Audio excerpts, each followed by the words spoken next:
நம்மளுடைய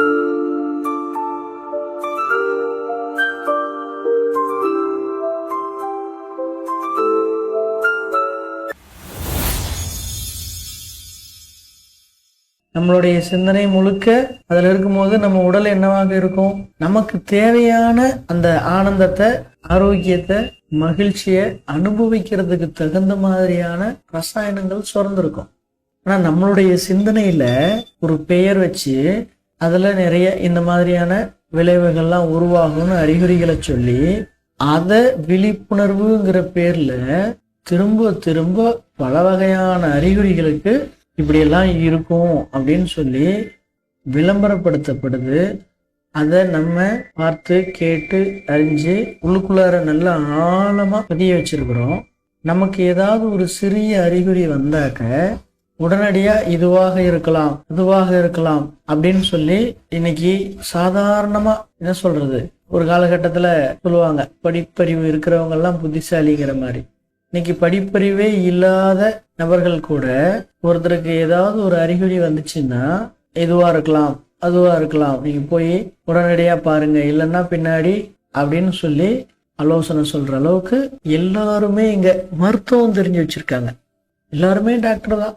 ஆனா ஒருத்தர் கூட டாக்டர் உள்பட இந்த உடல் உங்களுடைய சிந்தனைக்கு தகுந்த மாதிரி ரசாயன மாற்றத்தை உருவாக்கி உறுப்புகளுடைய இயக்கத்துல மாற்றம் செய்யுங்கிறது தெரியாம இருக்க. அப்போ விழிப்புணர்வுங்கிற பேர்ல, அக்கறைங்கிற பேர்ல, பாசங்கிற பேர்ல, அல்லது ஒருத்தர் வந்துட்டு பார்த்துட்டு நம்ம உடல்நிலையில மாற்றம் இருக்குது அப்படின்னா நம்ம அதுக்கு சம்பந்தமா விசாரிக்கலைன்னா நம்மளை தவறா நினைப்பாங்க அப்படிங்கிற மரியாதை நிமித்தம் அப்படிங்கிற பேர்ல இப்படி நிறைய வச்சுக்கலாம். உடம்ப பார்த்துக்குங்க, இன்னும் இப்படி இருந்தீங்க இப்படி ஆயிட்டீங்களே அப்படிங்கிற மாதிரி அக்கறையா நலம் விசாரிக்கிற மாதிரி எல்லா வகையிலையுமே நமக்கு ஆரோக்கியம் அளிக்கக்கூடிய, உற்சாகம் அளிக்கக்கூடிய, ஆனந்தத்தை வளர்க்கக்கூடிய எந்த ஒரு வார்த்தையும் பயன்படுத்துறது இல்லை. அப்போ நமக்குள்ளாரையும் அந்த சிந்தனை இருக்கு, மற்றவங்களுக்குள்ளாரையும் அதே சிந்தனை இருக்கு. எல்லாருமே அறிகுறிகளை பத்தி யோசிச்சுக்கிட்டு அதனுடைய விளைவுகளை, இறுதி கட்ட விளைவு வரலும் யோசிக்கிறதுனால நீங்க உங்களுக்குள்ளார அந்த ரசாயன மாற்றத்தை, அதாவது உணர்வுகள்ல இருந்து உணர்ச்சி மாற்றத்துக்கு போறீங்க. அந்த உணர்ச்சி மாற்றம் உங்க உடம்புல ரசாயன மாற்றத்தை உண்டு பண்ணுது. அந்த ரசாயன மாற்றம் உங்க உறுப்புகளுடைய இயக்கத்தையே மாத்தி அமைக்குது. இதனாலேயே இங்க 90% பேர் அறிகுறிகளை உருவாக்கிக்கிட்டு அவதிப்படுறாங்க. இது தன்னுடைய சிந்தனையினாலதான் உருவாச்சு அப்படிங்கிறத யாரும் உணர்றதில்லை. உங்களுக்கு ஒரு உதாரணம் சொல்றேனே, உங்களுக்கு நெஞ்சில லேசா வலி வரட்டும், அது மேல உள்ள தோல் பகுதியில கூட இருக்கட்டும், உங்களுடைய எண்ணம் அடுத்து என்னவாக இருக்குது? அந்த இடத்துல இதயம் இருக்குதுன்னு யாரோ ஒருத்தர் சொல்லிட்டாங்க, உடனே நெஞ்சு வலிக்குது, இது இதயம் சம்பந்தப்பட்டதாக இருக்கும் அப்படின்னு அதுக்கு ஏற்ற அந்த பெயர்களை வச்சுக்கிட்டு அப்படியே பின்னாடி ஓடுதா இல்லையா உங்களுடைய சிந்தனை? அப்போ எப்போ உங்களுடைய சிந்தனை உங்களுக்கு தேவையானதாக இல்லையோ அதுக்கு தகுந்த மாதிரி உங்க உடல்ல மாற்றம் நடக்கவே செய்யுங்கிறத புரிஞ்சுக்கணும். இதுக்கு காரணம் என்னன்னா, நம்ம உண்மை நிலைய உணர்ந்து அறியறதுக்கு பதிலா பார்த்தது, கேட்டது, இந்த நிகழ்வு எல்லாத்தையும் சேர்த்து அறிஞ்சுக்கிட்டது. அதாவது இங்க தானா நடக்கிற இயக்கம் நமக்கு சில அறிகுறிகளை வெளிப்படுத்தி உங்களுடைய செயல்பாடுகள் மாற்றம் அடைஞ்சிக்கிட்டு இருக்குது, அதை சரி பண்ணிக்கிங்க அப்படின்னு சொல்லக்கூடிய அறிகுறிய நம்ம என்ன பண்றோம் அப்படின்னா இன்னும் கொஞ்சம் அதை டெவலப் பண்ணி நிறைய அதை இப்படி ஆகிடும் அப்படி ஆயிடுங்கிற மாதிரியான விஷயத்த கேட்டு பார்த்து அறிஞ்சு வச்சிருக்கோம். இது தானா நடக்கிற இயக்கம் இல்லை. என் அறிவுக்கு நானா முடிவு பண்ற விஷயங்கள் இப்படி வந்தா அடுத்தது இது வரும், அடுத்தது இது வரும் அப்படின்னு சொல்லி இப்போ ஒரு 100 பேருக்கு வேறு வேறு விதமாக வந்த அறிகுறிகள் எல்லாத்தையும் ஒரே ஆளுக்கு வருங்கிற மாதிரி புரிஞ்சு வச்சிருக்கோம். அப்ப நம்ம எதை நம்புறோமோ அதுதான் உண்மைன்னு நம்ம நினைக்கிறோம். அதனால நமக்கு ஏதாவது ஒரு அறிகுறி வெளிப்பட்டா அது நம்ம இதுவரையிலும் பார்த்த கேட்ட அந்த விஷயங்கள்ல இருந்ததுன்னா இதுவாக தான் இருக்கும் அப்படின்னு முடிவு பண்ணிட்டோம்னா அந்த முடிவுக்கு தகுந்த மாதிரி, அந்த சிந்தனைக்கு தகுந்த மாதிரி நம்ம உடல் மாற்றணும். இப்போ உலகத்துல ஒரு சில அறிகுறிகள் மட்டும் இல்லை, பெரும்பாலுமான அறிகுறிகள் இது வந்துட்டா வாழ்நாள் முழுக்க இருக்கும், இதை சரி பண்ணவே முடியாது அப்படிங்கிற தகவல்கள் பரப்பப்பட்டாச்சு. அதை நம்ம ஒரு குறிப்பிட்ட காலம் மீண்டும் மீண்டும் பார்த்து கேட்டு அறிஞ்சு வச்சிருக்கோம். அப்போ நமக்குள்ளார என்ன ஆயிடுது, ஒரு சில அறிகுறிகள் வந்தாக்க அது வாழ்நாள் முழுக்க இருக்கும் அப்படிங்கிறத நம்ப வச்சாச்சு. நமக்குள்ளார அது ஆழமா பதிஞ்சிருச்சு. இந்த எண்ணம் எப்போ உங்களுக்கு ஆழமா பதிஞ்சிருச்சோ, இந்த மாதிரி வந்தா இனி வாழ்நாள் முழுவதும் இது இருக்கும், நான் வாழ்நாள் முழுவதும் வைத்தியம் பார்த்துக்கிட்டே தான் இருக்கணும், அப்படி இருந்தா கூட அறிகுறிகள் இருக்கவே செய்யும் அப்படின்னு நீங்க தீர்க்கமா முடிவுக்கு வந்தாச்சு. அப்படி இருக்கும்போது அதுல ஏதாவது ஒரு அறிகுறிகள் வரும் பொழுது அதற்கான சிந்தனை இப்ப மீண்டும் மீண்டும் மீண்டும் மீண்டும் கூடிக்கிட்டே இருக்கும். எனக்கு வந்துருச்சு, இனி நம்ம இதை சாப்பிட முடியாது, அதை செய்ய முடியாது, இதை செய்ய முடியாது அப்படிங்கிற மாதிரி உங்களுக்குள்ளார தானா ஓடிக்கிட்டே இருக்கும். ஏன்னா அந்த அளவுக்கு அந்த தகவலை உண்மைன்னு நம்பி நம்ம ஆழமா அதை பதிவு பண்ணி வச்சிருக்கோம். இந்த நிலையில இருந்துக்கிட்டு நீங்க என்ன வழிமுறைகள், என்ன மருத்துவ முறைகள், என்ன மாதிரியான செயல்பாடுகள் செஞ்சாலும் முழுமையா உங்களை அதுல இருந்து வெளியில கொண்டு வரவே முடியாது.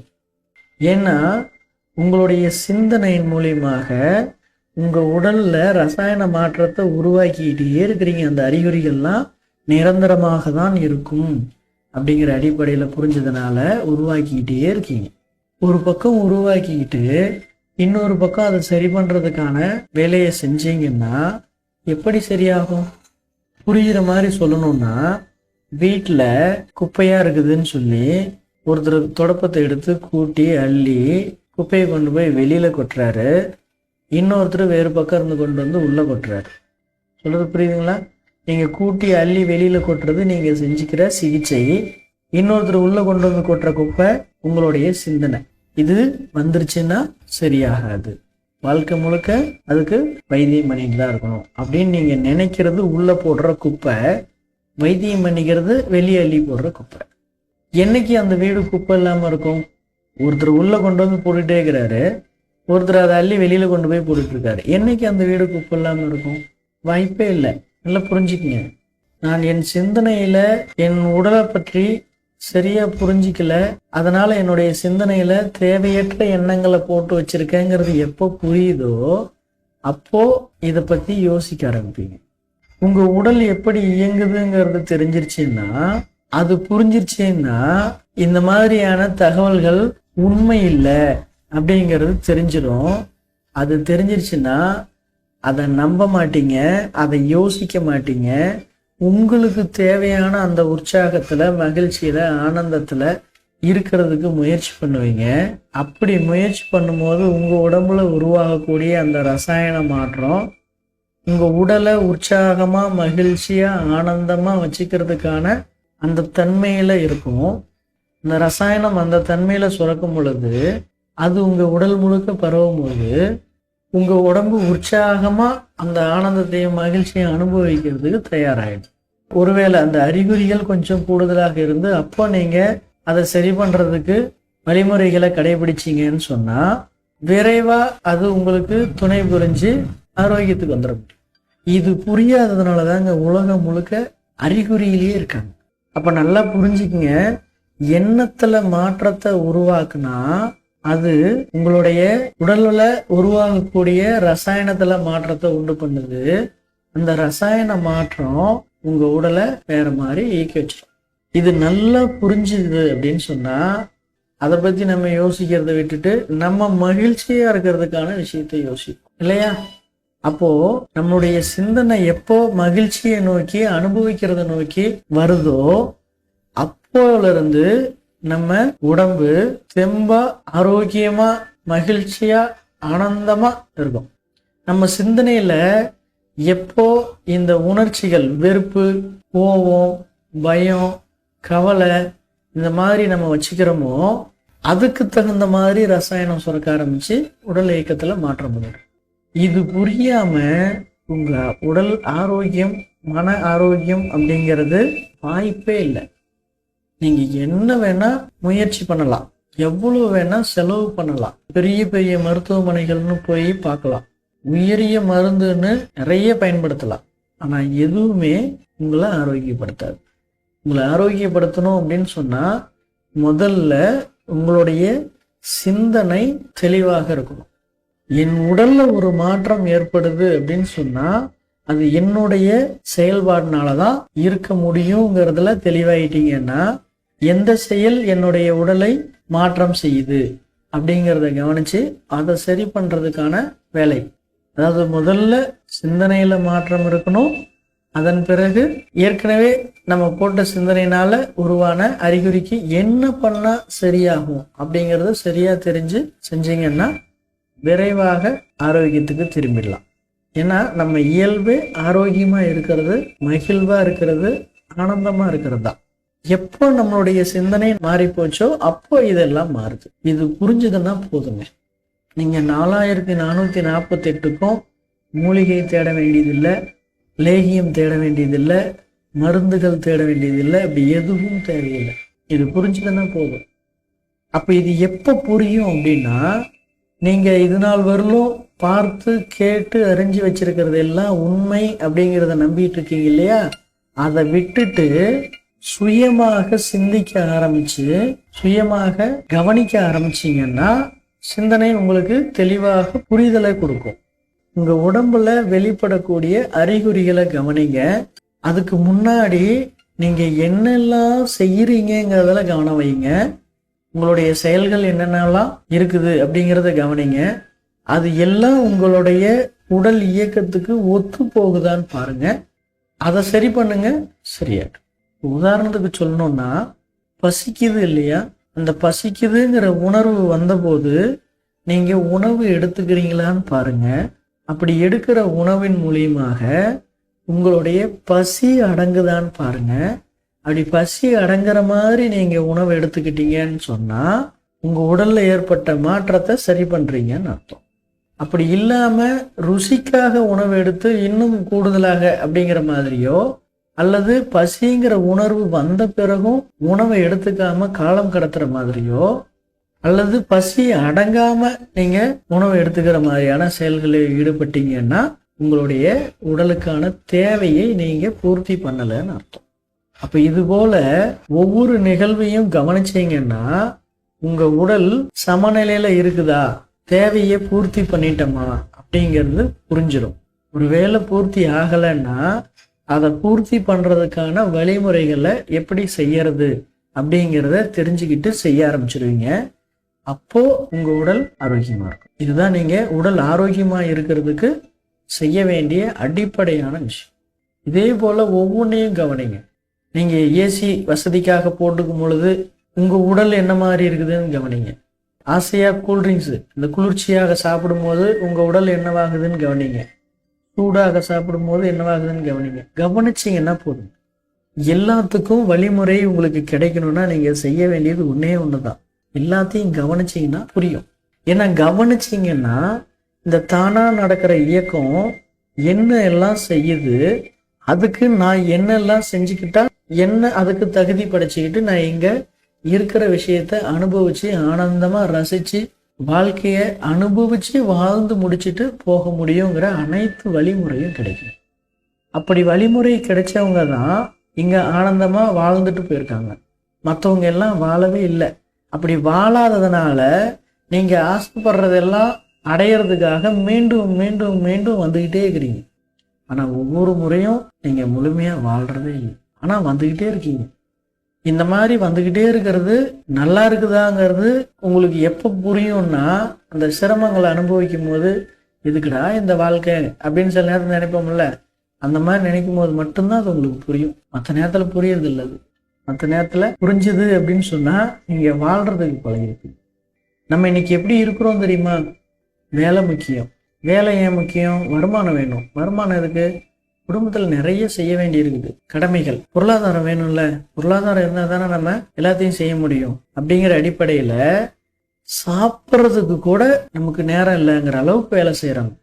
யாருக்குன்னு கேட்டா நான் என்னுடைய குடும்பத்துக்கு, நான் எனக்கு எல்லாரும் மகிழ்ச்சியா இருக்கிறதுக்குன்னு. ஆனா மகிழ்ச்சியா இருக்கிற நேரத்துல நம்ம அங்க இருக்கிறதே இல்லை. விழா நடக்கட்டுமே, குடும்பத்துல ஒரு நிகழ்வு நடக்கட்டுமே, நம்ம கூட இருக்க முடியுதான்னு கவனிச்சு பாருங்க. இல்ல. அதுக்கு லீவு வாங்குறதுக்கு 4 மாசத்துக்கு முன்னாடியே தகவல் கொடுத்தா கூட கடைசி நேரத்துல அனுமதி இல்ல, ஆட்கள் வரல, நீங்க வந்துதான் ஆகணும் அப்படிங்கக்கூடிய நிலையில இருக்கும். சரி, பசிக்கிற நேரத்துக்காவது நம்ம உணவு எடுத்துக்கிறோமா? நீங்க பள்ளிக்கு போனாலும் சரி, கல்லூரிக்கு போனாலும் சரி, வேலைக்கு போனாலும் சரி, கவனிச்சு பாருங்க. நமக்கு பசிக்கிற நேரத்துக்கு அங்க உணவு இடைவேளை இருக்கா? உணவு இடைவேளை நேரத்துக்கு நம்ம உணவு எடுத்துக்க வேண்டி இருக்கா? இதெல்லாம் எதனாலன்னு யோசிக்கிறீங்க?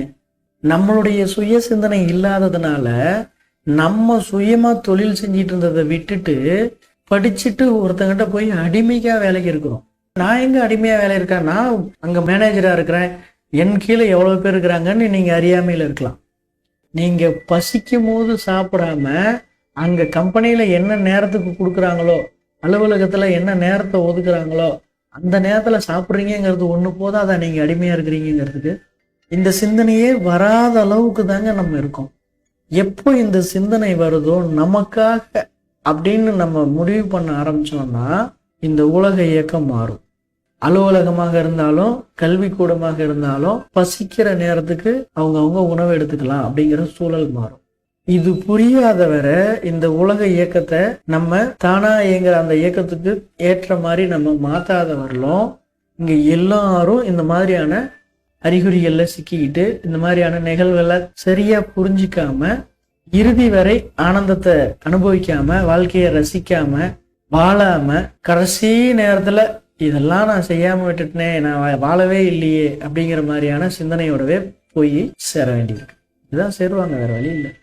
ஆனா எப்போ நான் இங்க அனுபவிக்கிறதுக்காக வந்திருக்கிறேன், மகிழ்ச்சியாக ஆனந்தமாக உற்சாகமாக வாழ்றதுக்கு வந்திருக்கிறேன் அப்படிங்கிற எண்ணம் உங்களுக்கு உருவாகுதோ அப்போ இதெல்லாம் கவனிப்பீங்க. இதெல்லாம் கவனிச்சீங்கன்னா நீங்க செய்ய வேண்டிய செயல் எதுன்னு தெரியும். உதாரணத்துக்கு சொல்லணும்னு சொன்னா, இப்போ மழை பொழிவு இருக்குது. சாதாரணமா பகல் நேரத்துல ஒரு குறிப்பிட்ட நேரம் நனையலாம், அதுக்கு மேல நனையும் போது குளிர் எடுக்குது. இது தானா நடக்கிற இயக்கமாக தான் மழை பொழிவை பார்க்குறோம். ஆனா நம்ம ரொம்ப நேரம் நனைஞ்சா குளிர் எடுக்குது. அடுத்து நம்ம என்ன பண்ணுவோம்? மழையிலிருந்து நனையாம ஒதுங்கி இருக்கிறதுக்கான வழிமுறையை செய்வோம் இல்லையா? அப்ப இதை கவனிச்சாக்க இது மழை பொழிவு நடக்குது, அந்த தண்ணீர் என் மேல படும்போது குளிர்ச்சி ஆகுது, என்னால ஒரு குறிப்பிட்ட அளவு தான் அதை ஏத்துக்க முடியுது, அதன் பிறகு என்னால ஏத்துக்க முடியல. அப்போ நான் அதுக்காக அதிலிருந்து எப்படி என்னை பாதுகாத்துக்கலாம் அப்படிங்கிற சிந்தனை உங்களுக்கு வருதா இல்லையா? அதற்கான செயல்ல ஈடுபடுறீங்களா இல்லையா? அப்போ இந்த நிகழ்வை கவனிச்சாக்க நமக்கு அதற்கான வழிமுறை கிடைக்குதா இல்லையா? இதே போலதாங்க ஒவ்வொரு விஷயத்துக்கும். உங்க உடல் ஆரோக்கியமா இருக்கணுமா? உங்க உடம்பு உங்களுடைய உயிரால தான் இயங்குது.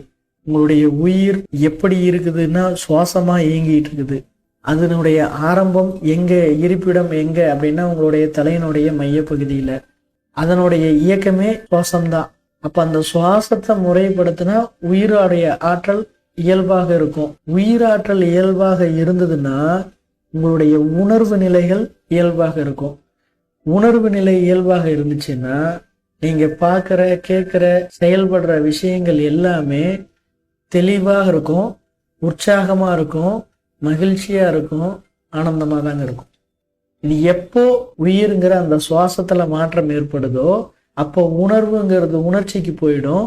உணர்ச்சிக்கு போயிடுச்சுன்னா நீங்க பார்க்குற விஷயத்தெல்லாம் உணர்ச்சி மயமா தான் பார்ப்பீங்க. கவலைப்படுவீங்க, வருத்தப்படுவீங்க, கோவப்படுவீங்க, பயப்படுவீங்க, இப்படி வரிசையா லிஸ்ட் சொல்லிட்டு போயிட்டே இருக்கலாம். இது உங்களையும் மாற்றம் செய்யும், உங்களை சுத்தி இருக்கிறவங்களையும் மாற்றம் செய்யும். ஏன்னா சுத்தி இருக்கிறதெல்லாம் உங்களுடைய பிரதிபிம்பம், உங்க சுத்தி இருக்கிறவங்க எல்லாம் உங்களுடைய நிழல் உருவம், அதாவது கண்ணாடி. அப்ப நீங்க உங்களுடைய புரிதல்ல, உங்களுடைய உள்நிலையில இயல்புல இல்லாததுனால வெளிப்படுறது எல்லாமே இயல்புல இல்லாததுதான் வெளிப்படும். நீங்க என்ன மாதிரி சிந்தனையில இருக்கீங்களோ அந்த மாதிரி நபர்களே உங்களுக்கு மீண்டும் மீண்டும் தொடர்பு வருவாங்க. ஏன்னா அதெல்லாம் உங்களுடைய பிம்பமாக பிரதிபலிச்சிட்டு இருக்குது. உங்களுக்கு புரியுற மாதிரி சொல்றேனே, உங்க சிந்தனையில நீங்க என்ன தெளிவு நிலையில இருக்கீங்களோ, என்ன மாதிரியான சிந்தனையில அதிகமா உள்ளுக்குள்ளார வச்சிட்டு இருக்கீங்களோ அதுக்கு தகுந்த மாதிரி நபர்கள் தான் வருவாங்கங்கிறதுக்கு உங்களுக்கு ஒரு உதாரணம் சொல்றேன். சாராயம் குடிக்கிறவங்களை கவனிச்சு பாருங்க. ஏன்னா அதுதான் நமக்கு எளிமையா புரியுங்கிறதுக்காக. வேலைக்கு போக மாட்டான், எந்த வேலையும் செய்ய மாட்டான், காசு இருக்காது, ஆனா சாராயம் குடிக்கணுங்கிற எண்ணம் மட்டும் இருக்கும். காலையில இருந்து மாலை வரலும் கூட அப்படி இப்படின்னு ஏதாவது ஒரு செயல்பாடு செஞ்சுட்டு, செயல்பாடு என்ன சும்மா இருக்கிறது தான், வெட்டி கதை பேசுறது தான், இந்த மாதிரி ஏதாவது ஒன்று செஞ்சிட்டு இருப்பான். இந்த மாலை நேரம் ஆக ஆக யாராவது வந்தா பரவாயில்ல, யாராவது ஒருத்தன் வாங்கி தர மாட்டானான்னு யோசிச்சுருப்பான். எவனாவது ஒருத்தன் வருவான், ஆமா போல போலாமா, போயிட்டு கொஞ்சம் வாங்கி ஆளுக்கு பாதி ஊத்திட்டு கிளம்பிடுவாங்க. அவனுக்கு எங்க இருந்து கிடைக்கும்னு தெரியாது. நல்லா கவனிச்சு பார்த்தீங்கன்னா இவங்க எல்லாம் ஒன்று சேர்ந்துருவாங்க. அதே போல திருட்டு சம்பவம் செய்யறாங்க இல்லையா, அவங்க எல்லாம் ஒரே மாதிரி யோசிக்கிறாங்க.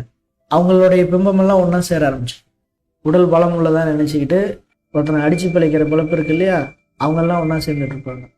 நமக்கு தெரிகிற நல்ல விஷயத்த எல்லாருக்கும் கொடுக்கலாம் அப்படின்னு நம்ம யோசிக்கிறோம். அந்தனுடைய வெளிப்பாடாக நீங்கள்லாம் இணைஞ்சிருக்கீங்க. அப்போ உங்களுக்கு எல்லாம் என்ன சிந்தனை இருக்கு? நல்ல விஷயத்த தெரிஞ்சுக்கணும், அந்த நல்ல விஷயத்த நம்ம அனுபவிக்கணும், அந்த நல்ல விஷயத்த நம்மளால முடிஞ்சா 4 பேருக்கு கொண்டு போகணுங்கிற சிந்தனை உங்களுக்கு இருக்கு. அதனாலதான் இணைஞ்சிருக்கீங்க. இது புரிஞ்சுக்கங்க. நீங்க என்ன மாதிரி யோசிக்கிறீங்களோ, நீங்க என்ன மாதிரி செயல்படுறீங்களோ அதற்கு தகுந்த நபர்கள் தான் உங்களை சுத்தி இருப்பாங்க. நீங்க நினைச்சிருக்கலாம், என்னுடைய ஃப்ரெண்டு எனக்கு ரொம்ப பிடிக்குங்க, திடீர்னு என்னை விட்டு விலகி போயிட்டான், என்ன காரணம்னே தெரியல, எதுவுமே அவன்கிட்ட என்ன சொல்லல, புரியல, எனக்கு அது ரொம்ப ஒரு மன உளைச்சலை கொடுக்குது அப்படிங்கிற மாதிரிலாம் நீங்க நிறைய யோசிச்சுட்டு இருக்கலாம். ஏன் பிரிஞ்சு போய் பார்த்துறீங்களா? உங்களுடைய சிந்தனையும் அவங்களுடைய சிந்தனையும் ஒத்து வராது. ஒண்ணு அவங்களுடைய சிந்தனைக்கு நீங்க ஒத்து வந்திருக்க மாட்டீங்க, அல்லது உங்களுடைய சிந்தனைக்கு அவர் ஒத்து வந்திருக்க மாட்டார். அப்போ ஒன்னா இருக்க முடியாது. புரியுதுங்களா? உங்களுடைய பிம்பம் தான் உங்களை சுத்தி இருக்கும், உங்களுடைய நிழல் உங்களை சுத்தி தானே இருக்கும். உங்களுடைய நிழல் எப்படி உங்களை சுத்தி இருக்குதோ அது போல உங்களுடைய பிரதிபலிப்பு யாருக்கெல்லாம் பிடிக்குமோ அவங்க உங்க கூட இருப்பாங்க, யாருக்கு அது பிடிக்காதோ அவங்க உங்களை விட்டு போயிடுவாங்க, அல்லது அவங்களுடைய செயல்பாடு உங்களுக்கு பிடிக்கலைன்னா நீங்க வெளியில வந்துடுவீங்க. இதுதான் நீங்க அந்த உறவுகளும் சரி, நட்புகளும் சரி, இன்னும் இந்த உலக வாழ்க்கையும் சரி, உலகத்துல உள்ள எல்லா நிகழ்வுகளும் நமக்கு ஒத்து போகலை, நம்மளை விட்டு விலகி போகுது, நமக்குள்ள நெருங்கி வரமாட்டேங்குதுங்கிறதுக்கும், நம்மளுக்கு இதெல்லாம் வருது, நம்ம கூட இவங்கெல்லாம் வராங்க அப்படிங்கிறதுக்கும் காரணம் உங்களுடைய சிந்தனை நிலை தாங்க.